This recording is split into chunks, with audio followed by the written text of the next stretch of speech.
नमस्कार दोस्तों, इस वीडियो में फिजिक्स का टॉपिक हीट एंड टेम्परेचर से प्रश्न और उत्तर एमसीक्यू के रूप में देखेंगे। तो दोस्तों देर न करते हुए वीडियो को शुरू करते हैं और वीडियो के अंत तक बने रहेंगे। जिसका पहला प्रश्न है, जल सिले बिस्कुटों को थोड़ी देर के लिए फ्रिज के अंदर रखा जाता है तो वह कुरकुरे हो जाते हैं क्योंकि ए. ठंड से अतिरिक्त नमी बाहर आती है, बी.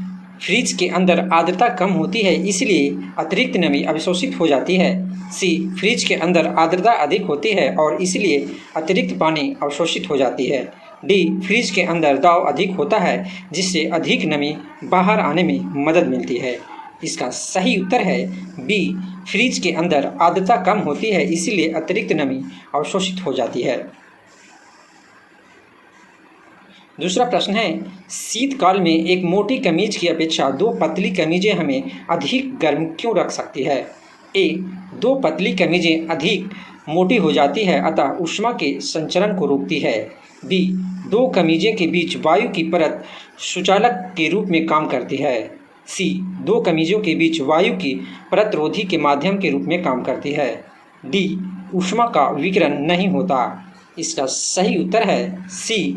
दो कमीजों के बीच वायु की परत रोधी के माध्यम के रूप में काम करती है। तीसरा प्रश्न है, निम्नलिखित में से किसकी ऊष्माधारिता अधिक है?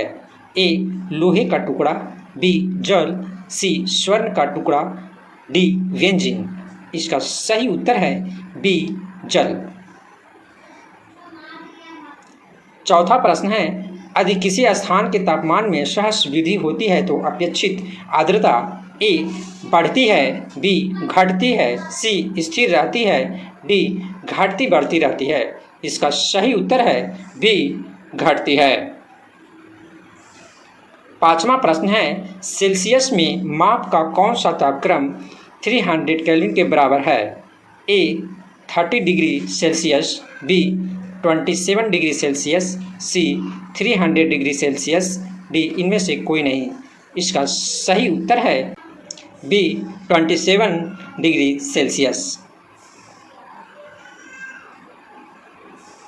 छठा प्रश्न है, बिना किसी ताप परिवर्तन के किसी पदार्थ को द्रव से गैस में परिवर्तन करने के लिए अपेक्षित ऊष्मा को उसकी गुप्त ऊष्मा कहा जाता है।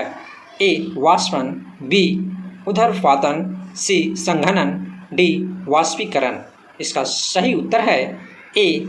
वाष्पन।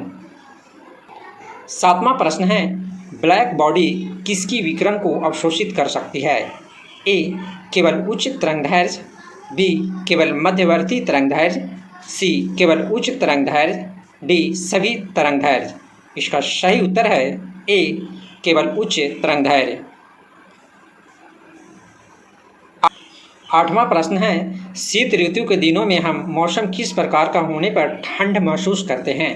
ए. साफ मौसम में, बी. मेघाच्छन्न मौसम में, सी. आर्द्र मौसम में, डी. अनार्द्र मौसम में। इसका सही उत्तर है ए. साफ मौसम में। नौवां प्रश्न है, निम्नलिखित में से कौन सा कथन सही है? ए. निरपेक्ष आर्द्रता को वायु के प्रति घन मीटर में ग्राम से व्यक्त किया जाता है, बी. प्रति 165 मीटर की ऊंचाई के साथ ताप में 1 डिग्री सेंटीग्रेड की कमी हो जाती है, सी. वायु के ताप में बढ़ोतरी से वायु की नमी धारण करने की क्षमता कम हो जाती है, डी. ताप में वृद्धि से वायु दाब कम हो जाता है। इसका सही उत्तर है सी. वायु के ताप में बढ़ोतरी से वायु की नमी धारण करने की क्षमता कम हो जाती है। 10वां प्रश्न है, बर्फ को बुरादे में फेंक क्यों किया जाता है? ए. बुरादा बर्फ से पिघलने नहीं देते, बी. बुरादा आसानी से पिघलने नहीं देता, सी.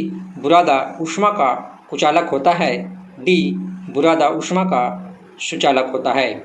इसका सही उत्तर है सी. बुरादा ऊष्मा का कुचालक होता है। 11वां प्रश्न है, मिट्टी के घड़े में निम्न में से किस क्रिया के कारण जल ठंडा रहता है? ए. द्रवण, बी. वाष्पीकरण, सी.